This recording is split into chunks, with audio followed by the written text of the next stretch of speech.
Hi YouTube, welcome to another episode of Perthman Shootouts. Today, we have an epic battle of two monster guitar amps, the Marshall JCM 800 and the Mesa Boogie Triple Rectifier, both well known for their overdrive and their beefy tones. So just a little background on both amps. The JCM 800 can be heard on countless 80s records by artists such as Iron Maiden, Slash, and the great AC/DC. The Triple Rectifier, on the other hand, is a staple for bands like Blink-182, Korn, and Alter Bridge, to name a few. Both amps clearly claimed a spot on a certain era in rock and roll. Personally, I think the Mesa sound was responsible from the transition from classic rock to modern rock. For this setup, we had both amps warmed up 3 hours before the shootout. I'm using a Neumann U87 on-axis center cone, single, mono, and with a slight compression for a more audible sound level here in YouTube. I'd like to thank my brother Chris for lending me his amp and his guitars. I'd also like to thank Mr. Noel Mendez, one of the best guitar players here in Manila, for accepting my invitation to guest in this episode. Finally, before we begin, I do realize that both amps are completely different in application. But I guess what this episode aims to unravel is, how different can they sound?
Hi Noel. Thank you for coming in the show. My pleasure. So tell me a little bit more about what you do. Well, I'm a session guitar player. I freelance actually. I'd like to ask you a little bit about the amps you just tried. Yeah. What's the more versatile amp, in your opinion? I am a Fender man, first of all, okay? That is the most versatile amp. But since we're down to Mesa and Marshall, I'd say Mesa. Because it has more gain. Because when I needed some gain from the Marshall, I can't squeeze it out. Probably you need external pedal for it. How about the clean channels? Both are okay. It has enough headroom for that slight grit, you know. But maybe I like the tone of the Marshall better on the clean sound. You can create some bluesy rhythm stuff on it, you know, and some bluesy lead stuff also. If you were given a Marshall stock, for what specific genre of music would you like to play it with? Rock and roll, maybe, yeah. Rock and roll. Okay. Blues. Yeah. Okay. But for some heavy rock riffs and rock rhythm, maybe I prefer the one with more gain, the Mesa. More gain, more delicious. Rock and roll is very broad.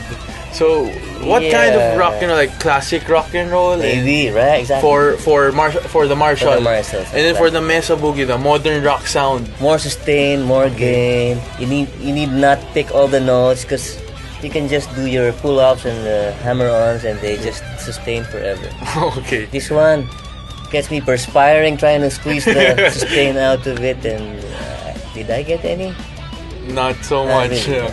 What about plug and play? For just you're in a Okay. gig, you're in a hurry, you need to perform, and you see a Mesa and you see a Marshall. You're given a choice. You have 5 minutes to set up. What would you prefer? You're talking about the rock gig. Yes. If I had a rock gig, I prefer the Mesa Boogie plug and play because it has from clean, dirty, and very dirty, more sustain.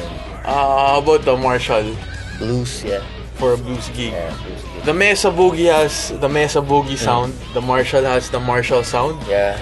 And with the unlimited number of pedals we have available nowadays, what sound is the easier one to create? The Mesa or the Marshall? Maybe the Mesa because they have unlimited number of distortion pedals. If you need gain, then it can recreate probably the Mesa. But maybe you cannot really recreate. You have to settle for less. I think all that amp modeling, right? It's like they take a picture of the sound and it's only for a split second, you know, while the real tube sound has infinite reaction to every frequency, so the frequencies are more random. That's why you cannot recreate it with the new amp modeling. Noel, thank you very much. Thank you for my coming to pleasure, my my show. pleasure. You were very helpful. Was I? Yes. Really, I think I posed more questions than made answers. We want that. We'd like people to okay. question sound, and since you're a Fender man, you're unbiased, so Unbiased. that's very good Fender for is